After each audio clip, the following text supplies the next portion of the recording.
how can Bitcoin be understood as a non-lethal form of warfare, right? I mean, we've touched on it, but if you just drop that sentence on anyone out on the street today, they're going to literally look at you like you're fucking crazy and run the other direction, right? That sounds asinine. Hopefully we've unpacked some of the terms and ideas around that a little bit. How can we answer that question in a way that's accessible to the general population? Yeah. I mean, there's two aspects of it, that it's non-lethal and that it's a form of warfare. And I think to answer both in the easiest way possible, we can look at this image right at the beginning of the thesis. There are basically, everybody's familiar with the branches of the military that we have, and that they are in charge, they are entrusted with warfighting functions. We have land, that we need to protect the resources on land, so we have an army. We need to protect trade through the thoroughfare of the sea, so we have a navy. We need to protect our airspace to allow, transportation through the air and to protect the land under it. So we have an air force. Space, we have a developing space force because we need to have satellites that can also aid in the resources that we have on land. So everybody, I think, is familiar that we are now developing new forms of resources within cyberspace. This is a new thoroughfare through which financial information travels, through which there are native digital assets that are stored in cyberspace.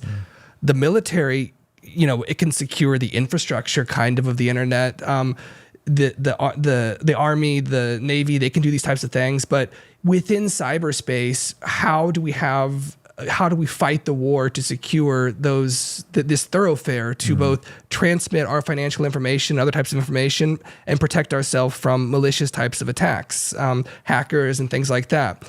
And so that, I think, is the beginning of the conversation. And then one can say, well, there was this security protocol developed back in the 90s. It's called proof of work, and it's the only protocol that's been developed so far that requires those trying to get at certain types of information to expend real world energy.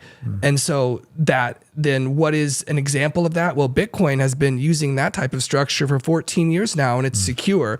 And so is it a type of warfare? I mean, maybe one doesn't need to use that word, but one can begin to talk about securing digital resources, the importance of using real world energy to do that.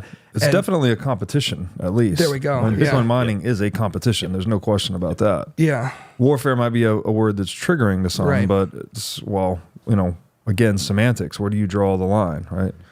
And it just seems like, even if you are a pacifist has a relation to warfighting. They want to end it. And so what is the tool that ends warfighting? Yeah. I mean, nuclear arms did that for a while. They've, nipped some wars in the bud. And so you could have a pacifist anti-warfighting technology, and you can say that that's Bitcoin as well. I mean, it's kind of semantics, but... Yeah, we use the term information warfare. I mean, that doesn't typically refer to bloodshed. It's just another type of competition, basically.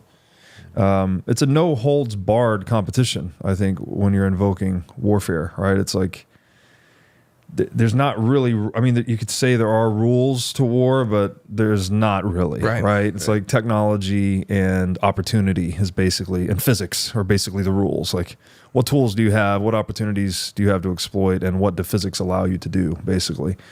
And cyberspace is like another one of these spaces. It's interesting to me too that, I bet when we were just on land, we obviously knew that, okay, at some point we're going to the sea.